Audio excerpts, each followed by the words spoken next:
This is a special and important time for Europe, for America, and for the world. After more than 3 years of a devastating war in Ukraine, there is hope for peace. It was given by Donald Trump, along with the new American administration. The ceasefire in Eastern Europe is the #1 topic, but not the only one at the Munich Security Conference. But while the Trump administration is very concerned with European security and believes that we can come to a reasonable settlement between Russia and Ukraine, and we also believe that it's important in the coming years for Europe to step up in a big way to provide for its own defense. U.S. Vice President J.D. Vance leaves no illusions. Enough of the bloodshed, the killing of innocent victims, the suffering of civilians, the destruction of cities. It's time to cease fire and sit down at the negotiating table immediately. But the American leader also spoke about the crisis of values that has caught up with Europe, calling it a grave threat. It's worth listening to J.D. Vance. What I worry about is the threat from within, the retreat of Europe from some of its most fundamental values, values shared with the United States of America. So I come here today not just with an observation, but with an offer. And just as the Biden administration seemed desperate to silence people for speaking their minds, so the Trump administration will do precisely the opposite, and I hope that we can work together on that.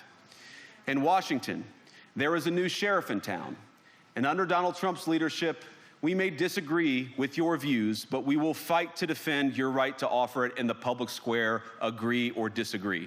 J.D. Vance also drew attention to a fundamental value of democracy, freedom of speech, which is being attempted to be violated today in many European countries, including Poland, as TV Republica also experiences on a daily basis. Across Europe, free speech, I fear, is in retreat. And in the interest of comedy, my friends, but also in the interest of truth, I will admit that sometimes the loudest voices for censorship have come not from within Europe, but from within my own country, where the prior administration threatened and bullied social media companies to censor so-called misinformation.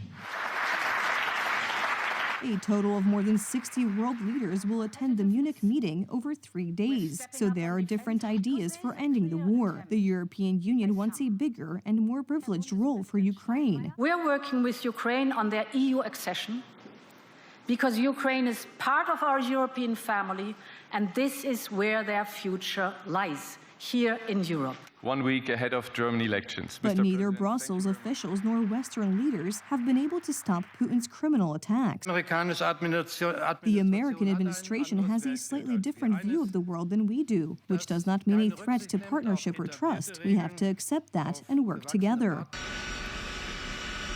But if anyone thinks the Americans will leave Ukraine without support, they should listen to the words of J.D. Vance, who gave an interview to the Wall Street Journal. If Putin does not accept the peace plan, he will bitterly regret it. There are economic tools of leverage, and there are, of course, military tools of leverage. He added that the option of sending U.S. troops to Ukraine remains on the table. The order is United States, Europe, then Russia. Be ready to this meeting. That is the first. We are not against everything, but we are supporting this. NATO, led by the Americans, does not intend to wait until new threats emerge. The basis is strengthening the alliance and closing ranks, something that resonated strongly at the Munich conference. Invest much more.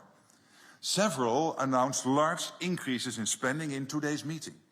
And I expect many ministers to return home from today's meeting with an even greater sense of urgency.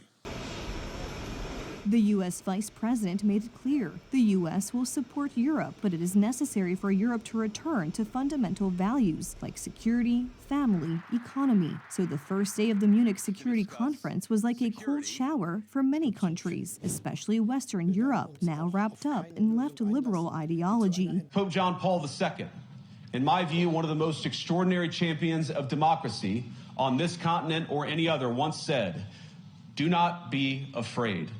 We shouldn't be afraid of our people, even when they express views that disagree with their leadership." Thank you all. Good luck to all of you. God bless you.